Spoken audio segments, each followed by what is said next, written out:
Cette prévention a été mise en place dès l'instant où on a géré le sanglier dans le département. On a commencé à gérer le sanglier dans le département dans les années 90. Ça s'est accentué à partir de 95 jusqu'à aujourd'hui. Fort de constater que la population étant grandissante, immanquablement le travail de prévention devient de plus en plus important. On est arrivé aujourd'hui à 800 km de clôture de posée dans le département. Donc il était grand temps de moderniser ce service, sachant qu'effectivement, arrivé à des tels chiffres, il était très difficile de suivre de façon manuelle les choses. Donc on a décidé depuis 2 ans de travailler sur un nouveau matériel avec un enrouleur donc automatique, ce qui a permis vraiment de soulager le travail. De ce fait-là, aujourd'hui on est plutôt bien organisé, on fait encore face à la situation. Quoi qu'il en soit, il faut quand même être réaliste. L'important au niveau de la prévention, avant toute chose, c'est de gérer l'espèce. Il est grand temps qu'on aussi, d'un autre côté, qu'on puisse diminuer les populations, de façon à revenir à un équilibre en la matière.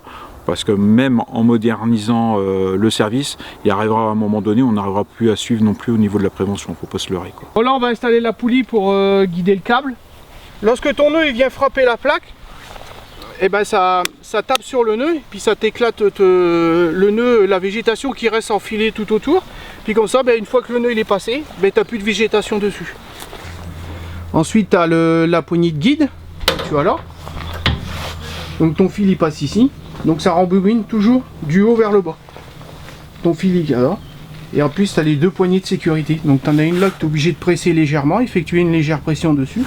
Et tu en as une aussi là derrière, que tu es obligé de maintenir en pression, et que tu lâches soit l'une soit l'autre, ton appareil il s'arrête automatiquement. Comme ça, tu n'as pas de souci. Si tu as de la végétation, une grosse boule de végétation que tu vois arriver qui n'a pas éclaté par la plaque qu'on a remis tout à l'heure comme je vous ai expliqué, comme ça tu retires tes mains, ça s'arrête direct. Est parti d'un premier contact il y a à peu près une dizaine d'années avec monsieur Legendre qui avait développé un premier prototype d'enrouleur électrique. Une fois que ce système a été bien développé par ce monsieur, le relais a été pris par la société Ascodero, représentée par monsieur Lestoquois, donc qui est un concepteur d'automation basé à Bray-sur-Somme, qui a donc développé ce projet donc à échelle industrielle.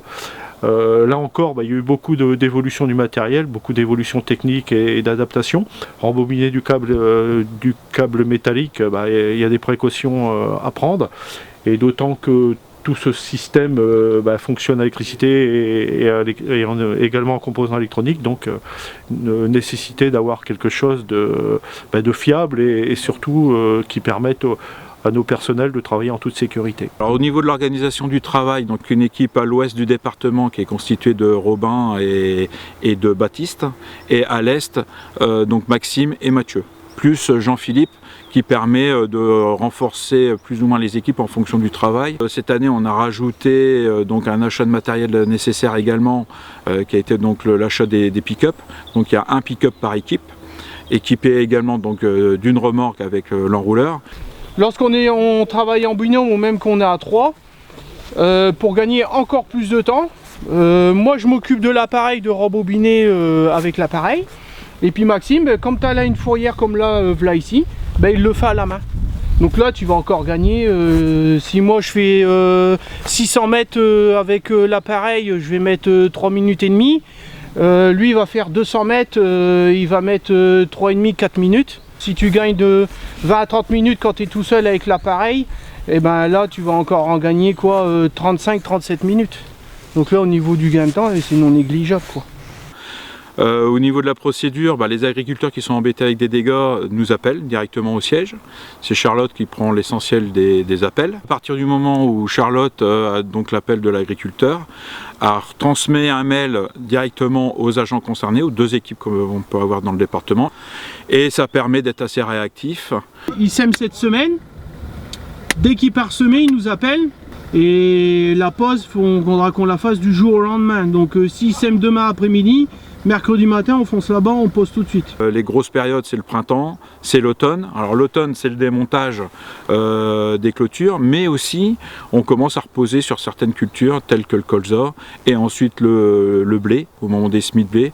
Surtout les gros problèmes qu'on peut rencontrer en termes de dégâts, c'est des semis de blé avec des précédents culturels de maïs ou voire de betterave, où les sangliers ont tendance à aller rechercher les résidus de la culture précédente.